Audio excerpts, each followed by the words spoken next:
Welcome, Jordan here. So you already have everything, but you just forgot. Let's talk about this. When we think about what we desire, what we want to have in our life, the goals we want to achieve, whatever the case is, immediately when we think about these things through the lens of the rational mind, the ego mind, there's a sense of lack that immediately arises because we set this desire in motion. We move towards that, but we move towards it because the perceived reality is that we do not have it. So therefore we must attain it. But what happens in this moment is we forget who we are. We forget our true nature. We forget that this life is truly a co-creation. A co-creation between who, you might be asking. From my understanding, it is a co-creation between me or you and God. God may be not the term that you use. It may be the universe. It may be source. It may be something else entirely.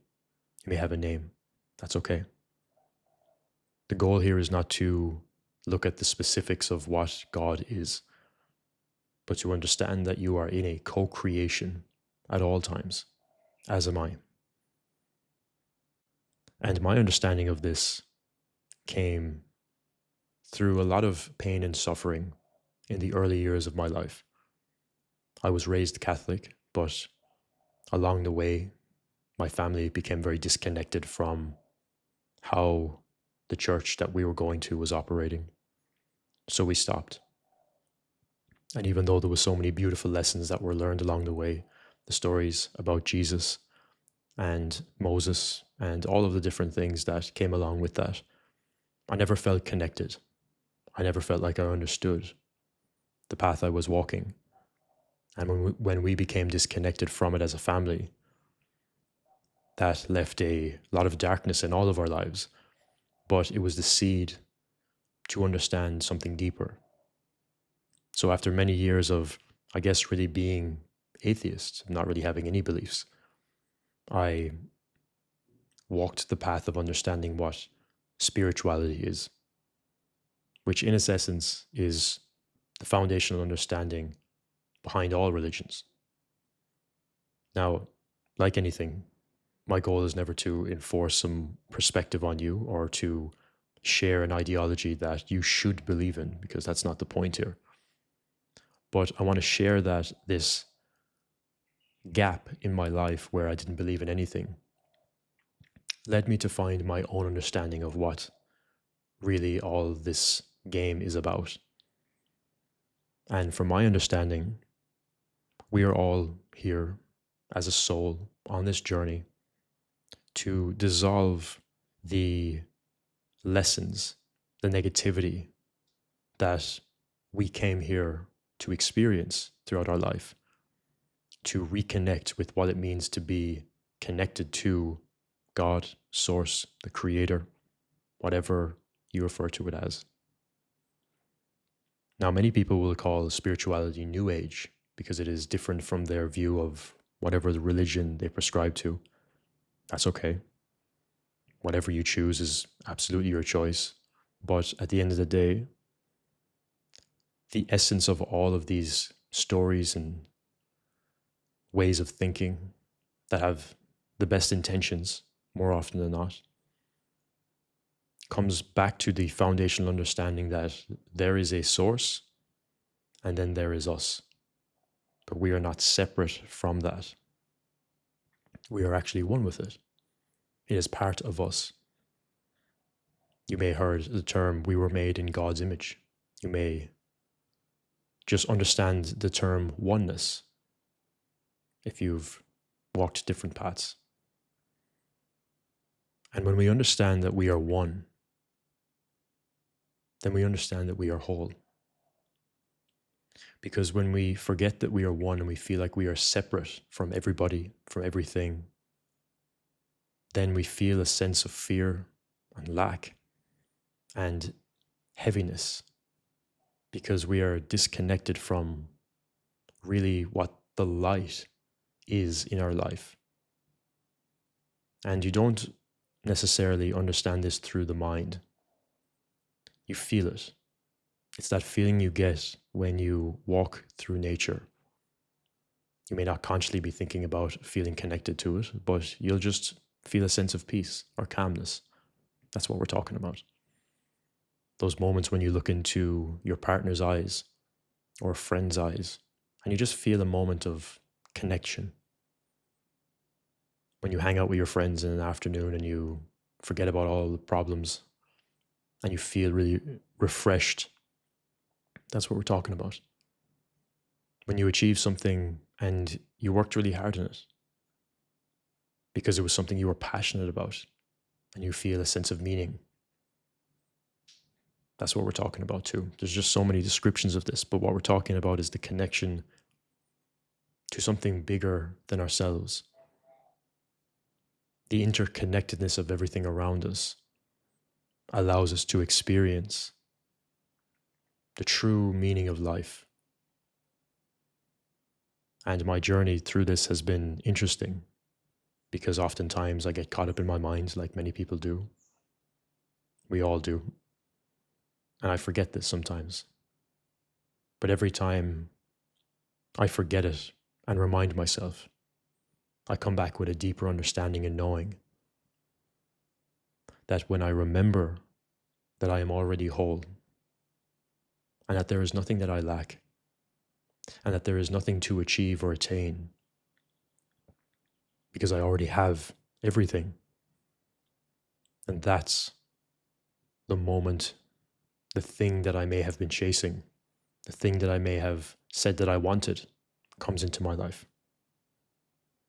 But not because I need it, but because I aligned my energy, my frequency, my vibration with that of wholeness, with that of the source. Because if everything comes from source, then why would source create lack? Why would source create something like fear or doubt or uncertainty? Well, these are human concepts. And our perception of these concepts causes us to feel a sense of separation and darkness and lack. And it is up to us on our journey of going about our life and finding out what it truly means to be us and walking our path.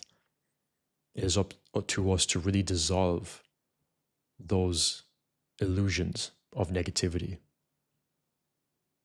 those illusions that we are separate from one another, those illusions that there is something to attain that is going to solve all of our problems. Like when we think, if I just get the relationship, then I will feel love and wholeness. Or if we just achieve the money goal, that will solve all of our problems. Or if we just lose the weight or gain the muscle, then this arrival point will come and everything will be solved. Now, it's not to say that those things are negative or that we shouldn't move towards them.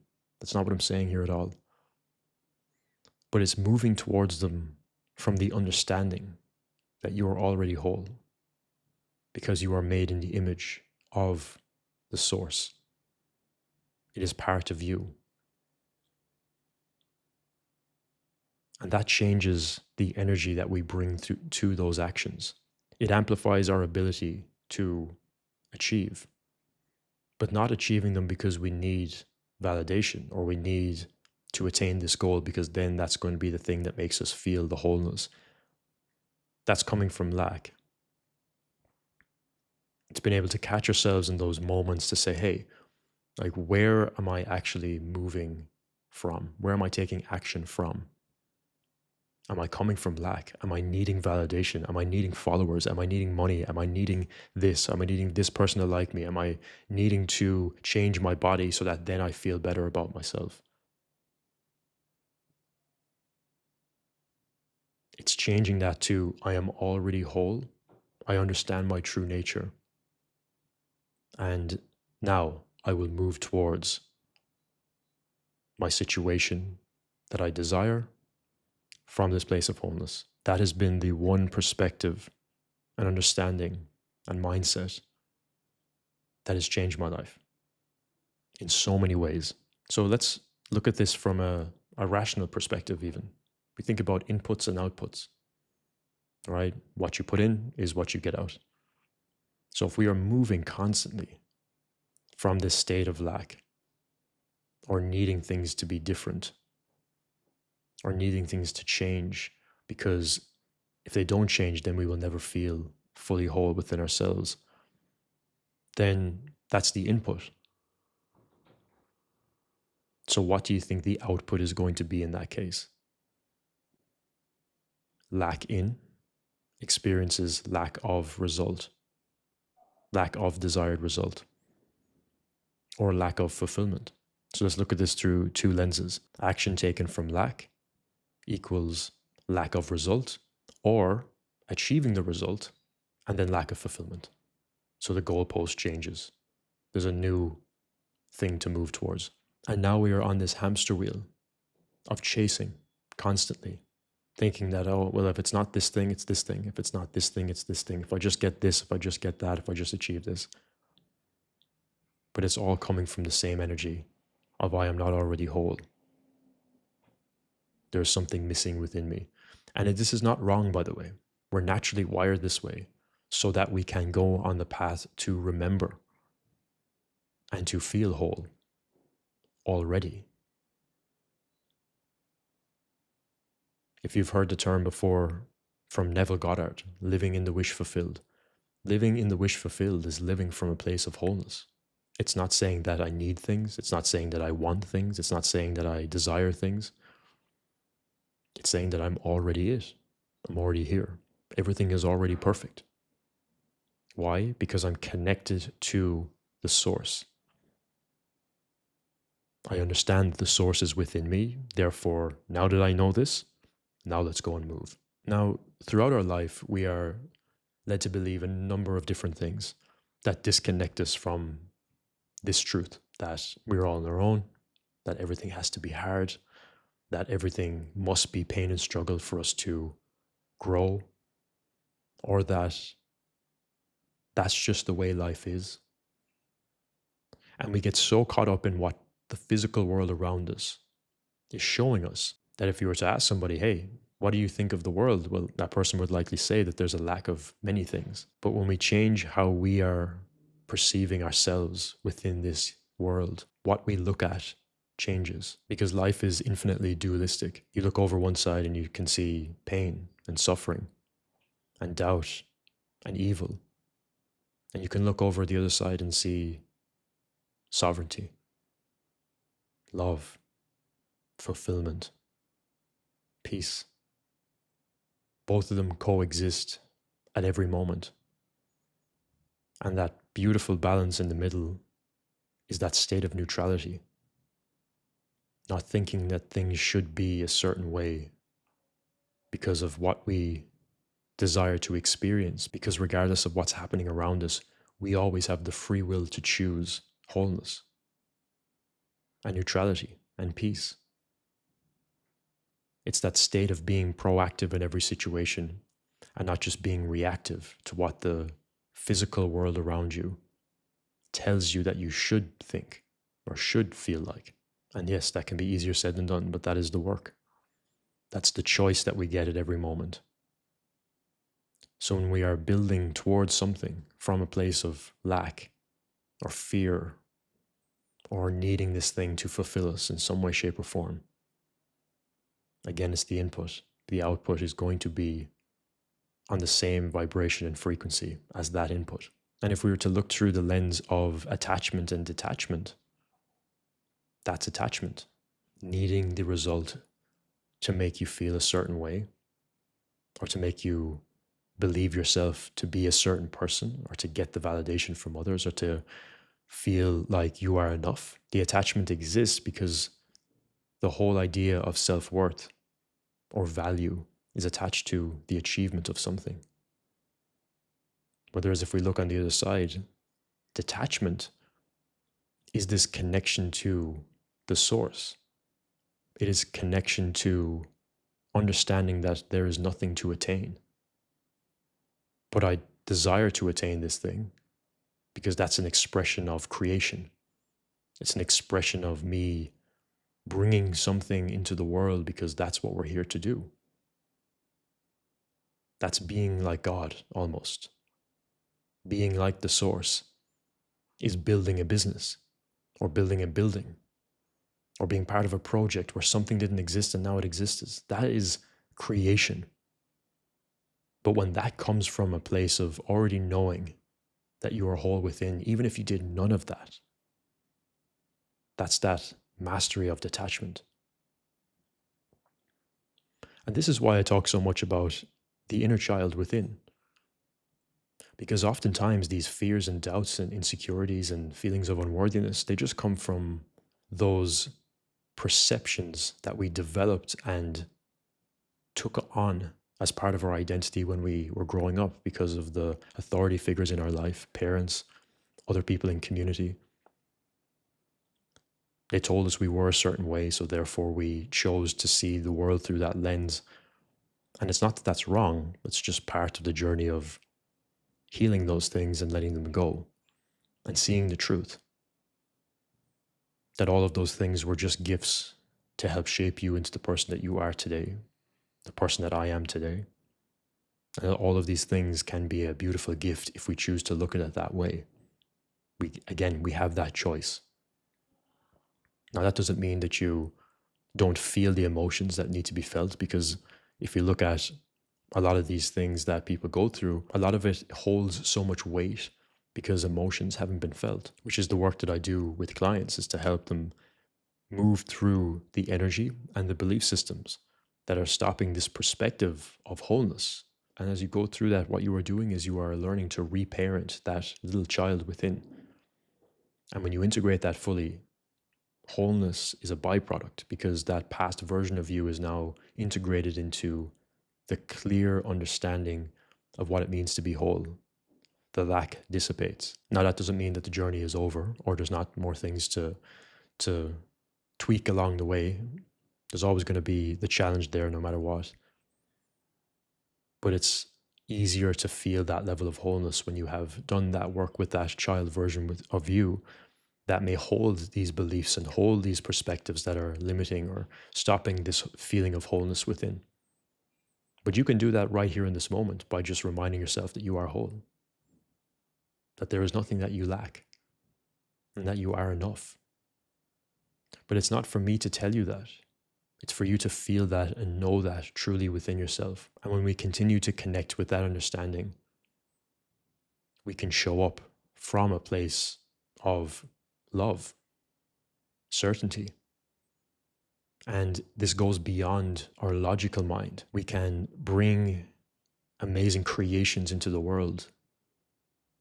We allow less resistance to show up in our life, because the resistance comes when we are simply building from an energy of lack, or that I'm not enough, or that I need validation, or that I need, this to feel worthy. Like, that is the energy that causes so much resistance in our lives, because that resistance is there to point you back inwards so that you can experience what it's like to feel the lack that you are building from, to learn the lesson that you are already whole.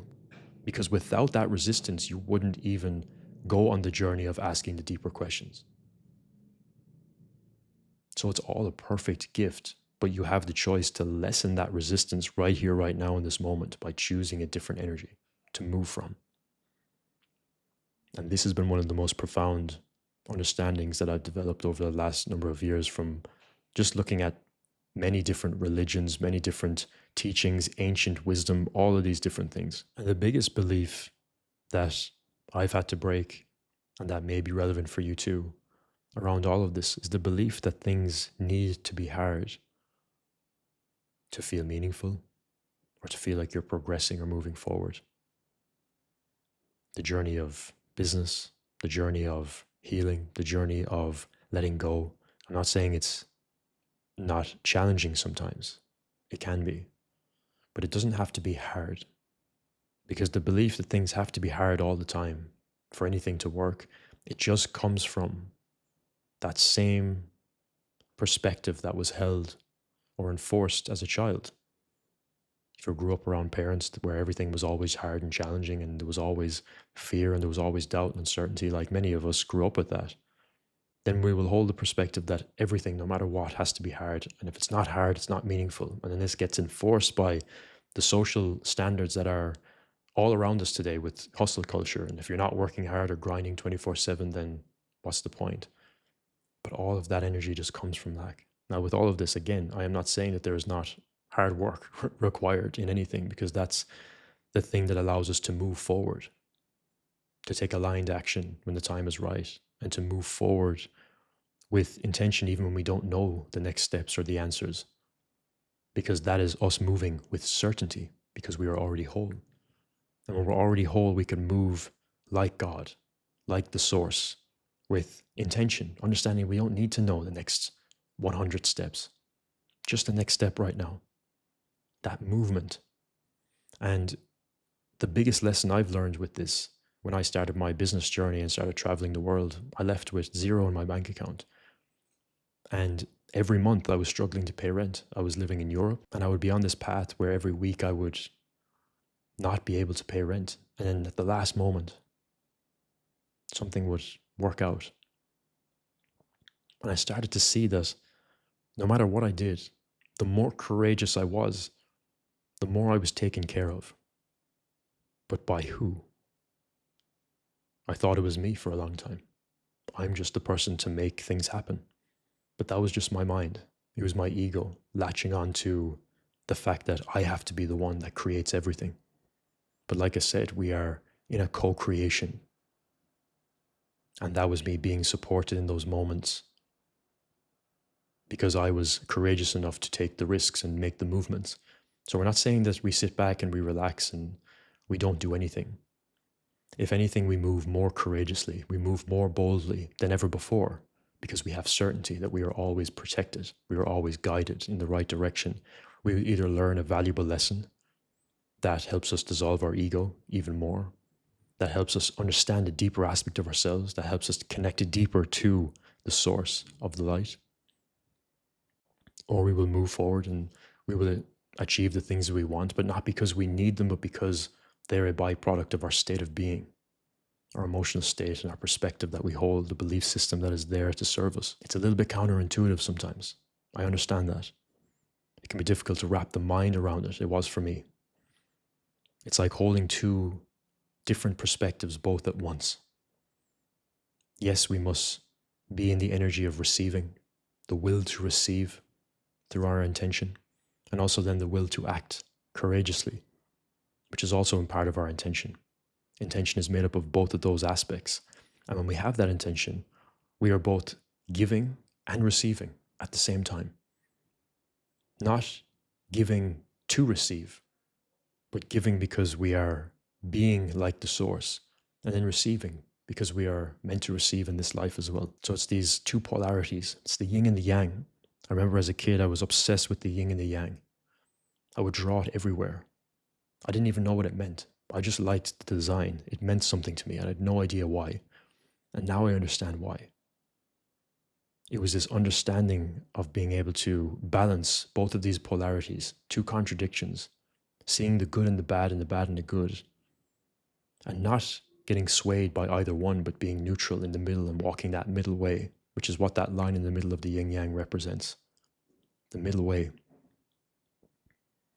And that middle way allows us to remember that we are in an infinitely dualistic world where both good and evil exist. But how can we choose the energy of wholeness and certainty and love, regardless of what those things show us in the 3D world? And remind ourselves that when we come back into taking action, that we are also coming from that place of wholeness, knowing that we are infinitely connected to everything around us at any moment, and bringing that understanding into our daily life, how we interact with others, how we serve and how we build and how we do life in general. This is a topic that we could talk about for days, weeks on end, because there are so many layers to it. But I want to bring this video to a close, reminding yourself that you already have everything. And then remembering that sometimes you will forget. And that's okay. Because those moments of forgetting allow us to remember. And that's all part of it too. And I think that's beautiful. It's just up to us not to judge the moment of whether it's good or bad, or right or wrong, and just allowing it all to be as it is. Remembering that we are already whole, regardless of what is going on around us. Sometimes that might mean taking a walk, working your body, being creative, spending time with family, resting, sleeping, getting a massage, taking a walk barefoot, going to a city, going to see a movie, to witness someone else's creation. Who knows? But there's power in all of it. And I think at the end of the day, we can actually make it very simple for ourselves by simply just enjoying more of what the world has to offer, without thinking that we need to be somewhere other than we already are. That's it for today's video. Thank you for being here. I appreciate your time. Have an amazing week. I'll talk to you soon.